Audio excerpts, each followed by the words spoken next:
ഒറ്റപ്പാലത്തേക്കാണ്. അവിടെ UDF വോട്ടുകൾ BJP-യിലേക്ക് പോയെന്ന് കണക്കുകൾ. 2021-ൽ BJP-ക്ക് ലഭിച്ചത് 25,056 വോട്ടുകളാണെങ്കിൽ ഇത്തവണ BJP സ്ഥാനാർത്ഥി മേജർ രവിക്ക് ലഭിച്ചത് 42,467 വോട്ടുകളാണ്. UDF-ന് 11,122 വോട്ടുകൾ ഇവിടെ കുറഞ്ഞു. BJP-യിലേക്ക് UDF വോട്ടുകൾ പോയത് പരിശോധിക്കണമെന്ന് സ്ഥാനാർത്ഥി PK ശശി ആവശ്യപ്പെട്ടു. സാജിദ് അജ്മൽ വിവരങ്ങൾ നൽകും. സാജിദ്, തെരഞ്ഞെടുപ്പാനന്തരം വോട്ട് നില ഇഴകീറി പരിശോധിക്കുമ്പോൾ BJP പലയിടത്തും നേട്ടമുണ്ടാക്കുന്നുണ്ട്. അവിടെ ഇപ്പോൾ ഒറ്റപ്പാലത്തേക്ക് വരുമ്പോൾ അവിടെ തിരിച്ചടി ഉണ്ടായിരിക്കുന്നത് UDF-നാണ്. UDF-ൽ നിന്നാണ് വോട്ടുകൾ അത് ചോർന്നു പോയിട്ടുള്ളത് എന്ന് വ്യക്തമാക്കാം. ഈ വോട്ട് ചോർച്ചയ്ക്ക് പിന്നിൽ എന്താണെന്നാണ് നമുക്ക് മനസ്സിലാകുന്നത്? എന്താണ് കണക്കുകൾ പറയുന്നത് സാജിദ്? ജിൽസി, ഈ നിയമസഭാ തെരഞ്ഞെടുപ്പിന് ശേഷം ഓരോ മണ്ഡലങ്ങളും ഇഴകീറി പരിശോധിക്കുമ്പോൾ മഹാഭൂരിപക്ഷം മണ്ഡലങ്ങളിലും BJP വോട്ട് വർദ്ധിപ്പിച്ചിട്ടുണ്ട്. അതിൽ വോട്ട് നഷ്ടമായിട്ടുള്ളത് LDF-നാണ്.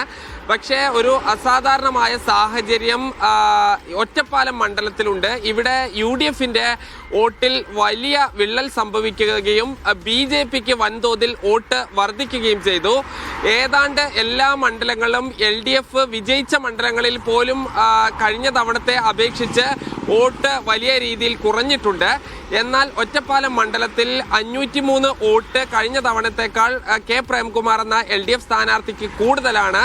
ഈ കഴിഞ്ഞ തവണ ലഭിച്ച വോട്ടും ഇത്തവണ ലഭിച്ച വോട്ടും ഏതാണ്ട് ഒരുപോലെയാണ്. പക്ഷേ ഭൂരിപക്ഷം വലിയ തോതിൽ ഉയർന്നു. കഴിഞ്ഞ തവണ 15,000 ഉണ്ടായിരുന്നത് ഇത്തവണ 27,000 അതിനുള്ള കാരണം, ഭൂരിപക്ഷം വർദ്ധിക്കാനുള്ള കാരണം, രണ്ടാം സ്ഥാനത്തുള്ള കോൺഗ്രസിന്റെ വോട്ട് ഗണ്യമായി കുറഞ്ഞതാണ്. ആ വോട്ട് BJP-യിലേക്ക് വലിയ തോതിൽ പോവുകയും ചെയ്തു.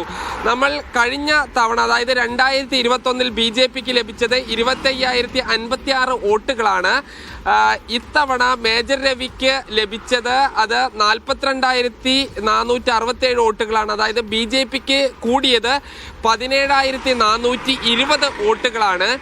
UDF-ന് ആകെ 11,122 വോട്ടുകൾ കഴിഞ്ഞ തവണത്തേക്കാൾ കുറഞ്ഞു എന്നുള്ളതാണ് ഒരു വസ്തുത. കഴിഞ്ഞ തവണ നമുക്കറിയാം P സരിനായിരുന്നു UDF-ന്റെ സ്ഥാനാർത്ഥി. സരിൻ അന്ന് 59,707 വോട്ട് ലഭിച്ചിരുന്നു. ഇത്തവണ PK ശശിക്ക്, അദ്ദേഹം ഈ CPM വിട്ട്, CPM-ന്റെ പ്രധാന നേതൃത്വം ആയിരുന്ന വ്യക്തിയാണ്. അദ്ദേഹം CPM വിട്ട് UDF-മായി സഹകരിച്ച വ്യക്തിയാണ്. അദ്ദേഹത്തിന് 48,585 വോട്ട് മാത്രമാണ് ലഭിച്ചത്. ഇതിൽ PK ശശി സ്ഥാനാർത്ഥിയാകുന്നതിൽ UDF-നകത്ത് വലിയ അതൃപ്തി ഒരു വിഭാഗത്തിനുണ്ട്.